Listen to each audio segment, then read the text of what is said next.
Okay, guys, now we can review No Way Home. Oh yeah, here we go. I've really been looking forward to this review. The movie was incredibly hyped up. I was honestly surprised with how long they waited to put out the first trailer. Yeah, remember when they used to put out trailers over a year in advance? It seems they finally realized that putting out a trailer too far ahead of time causes much of the hype to die down by the time the movie is released. I also really liked how they didn't reveal many of the big surprises in the trailers as well. Totally. I love being able to be surprised in the theater. It always pisses me off whenever movies reveal big plot twists in their trailers. Yeah, like when the final BVS trailer revealed Doomsday. Ugh, don't remind me.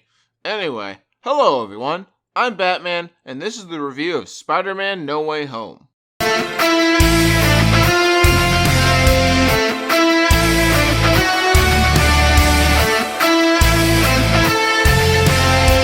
Okay, guys, let me just start out by saying, holy shit. Holy shit, indeed. No Way Home was incredible. It definitely lived up to the hype. Well, of course it did. The MCU never misses. I wouldn't go that far. Yeah, they hadn't really put out anything incredibly good this year. I guess they were just saving all their epic moments for this movie. There was definitely plenty of them. Seeing Toby and Andrew come back was awesome. It was also great seeing their villains return as well. I especially liked Electro. He was majorly improved upon from The Amazing Spider-Man 2. Oh, for sure. Going into the movie, I was honestly a little worried how'd they do trying to balance 5 villains. Yeah, Spider-Man movies don't have the best track record when including multiple antagonists. Well, No Way Home definitely broke the mold. All the villains were incredibly well balanced. I wouldn't say all of them. Green Goblin, Doc Ock, and Electro were great, but I wouldn't say the same for Sandman and the Lizard. Indeed, the Lizard felt very much like a background villain, and Sandman's motivations didn't make any sense. Yeah, at the beginning he was on Spider-Man's side because he wanted to get back to his daughter, but at the end of the movie, he's fighting alongside the villains who want to stay. Okay, fine. That didn't make sense. But what about Green Goblin? He was awesome. Totally. Willem Dafoe did an amazing job. I honestly was not expecting him to be the main villain. He was a truly evil villain. Him killing Aunt May was incredibly shocking. Right? I really didn't see that coming. That was really sad, but I really liked that she gave him the "with great power comes great responsibility" speech. I guess that makes her the Uncle Ben of this universe. At the end, I really thought they were going to kill off MJ too.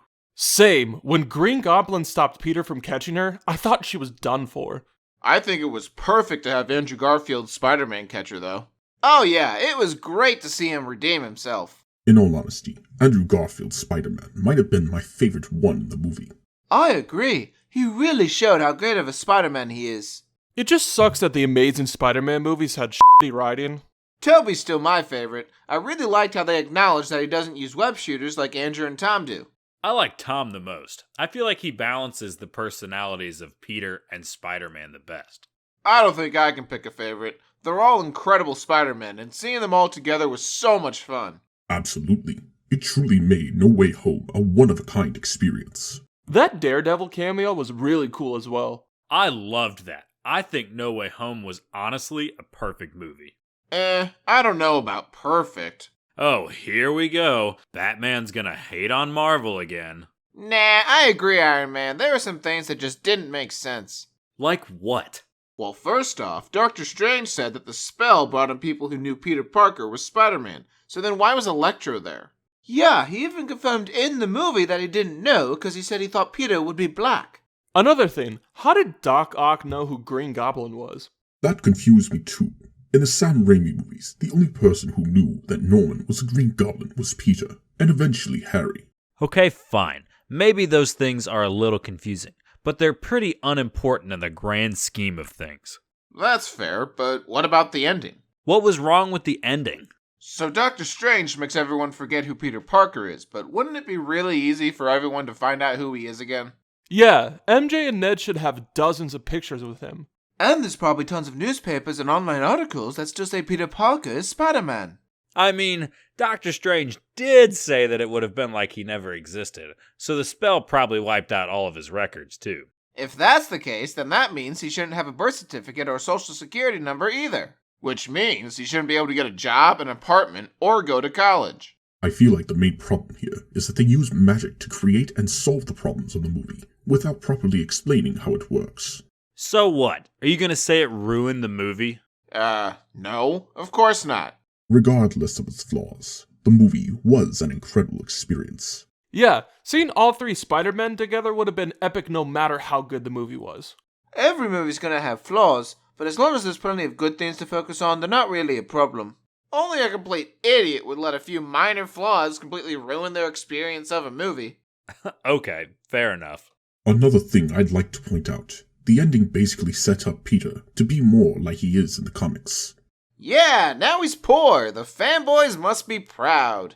It looks like he'll be on his own now too, so hopefully everyone will stop complaining that he can never do anything by himself. Regardless, I'm really excited to see what they do with him next. Well, anyway, I think that'll be it for the review. We'll see you guys next time when we review The Batman. Ugh, can we skip that one?